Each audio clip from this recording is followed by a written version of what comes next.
প্রিয় দর্শক, দেশ নিউজের সরাসরি সম্প্রচার আপনাদের স্বাগত জানাচ্ছি।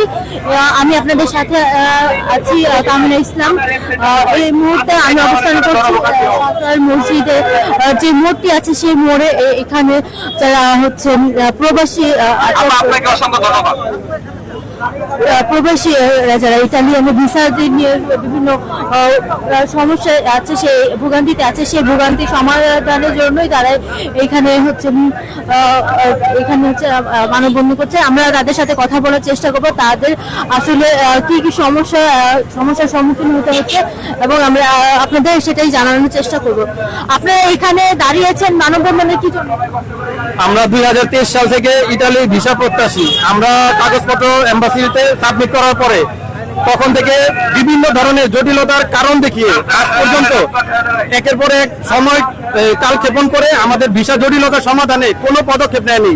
তো আমরা চাচ্ছি ডক্টর মোহাম্মদ ইউনূস স্যারের সাথে আমরা কথা বলতে এবং দ্রুত সময়ে আমাদের এই সমস্যার সমাধানের জন্য। কারণ আমরা ব্যবসা বাণিজ্য, চাকরি এবং অনেক প্রবাসী আছে যারা বিদেশ ফেরত, তারাই এসে মানবতার জীবন যাপন করতেছে। প্রায় 60,000 ভুক্তভোগী। আমরা চাচ্ছি শুধু নিষ্পত্তি, আমরা আর কিছু চাচ্ছি না। আমরা দেশের বোঝাও না, সমাজের বোঝাও না, আমরা শুধু নিষ্পত্তি চাচ্ছি।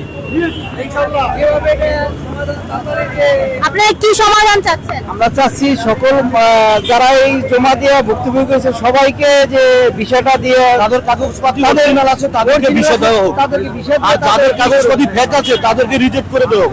কিন্তু আমরা আজকে 2 বছর ধরে ভুক্তভোগী এবং আমার পাসপোর্ট অথচ রিনিউ করা লাগবে, এরাও কোনো পদক্ষেপ নিতেছে না। 2023 সালের মে মাসের 21 তারিখ আমার জমা দেওয়া, এখন থেকে ভুক্তভোগী পাসপোর্ট আমার জমা দেওয়া বিএফএস গুলো বলে, কিন্তু এখন পর্যন্ত তারা কোনো ফয়সালা দিচ্ছে না।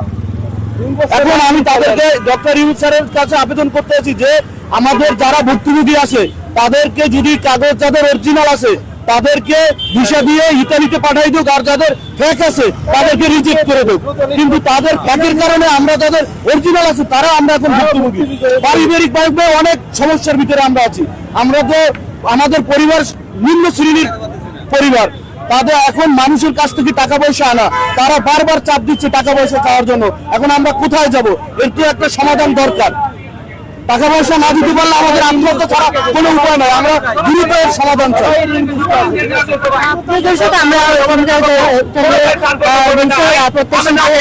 কথা বলছিলাম, তারা তাদের যে সমস্যা তা আমাদের জানাচ্ছিল। তাদের সাথে কথা বলে জানতে পারলাম যে তারা বেশ কয়েক বছর ধরে তাদের যে ভিসার জন্য কাগজপত্র দেওয়া হয় এবং টাকা দেওয়া হয়েছে, কিন্তু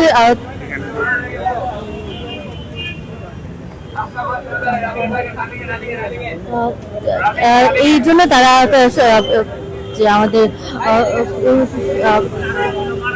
তাদের কাছে শান্তি মানববন্ধন তারা পালন করছে এবং প্রধান উপদেষ্টার কাছে তারা এই সমস্যার সমাধান চাচ্ছে।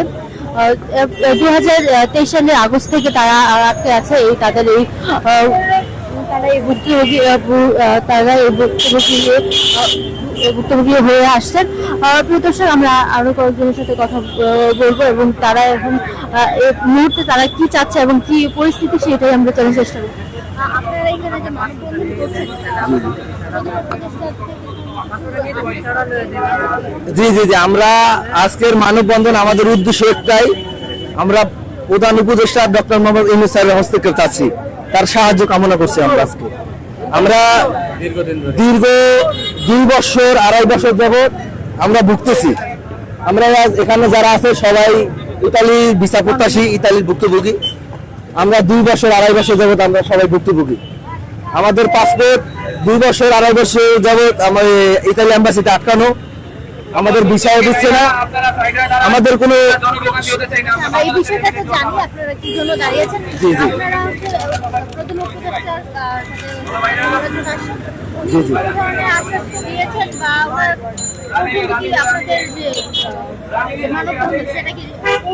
যে আমাদের এখান থেকে প্রশাসনের মাধ্যমে আমরা জানতে পেরেছি যে আমাদের মধ্য থেকে 5 জন সমন্বয়ক হিসেবে 5 জন তারা ডক্টর মোহাম্মদ ইউনূস স্যারের সাথে দেখা করার জন্য নিয়ে গেছে অলরেডি, এটা আমরা জানতে পেরেছি। জি জি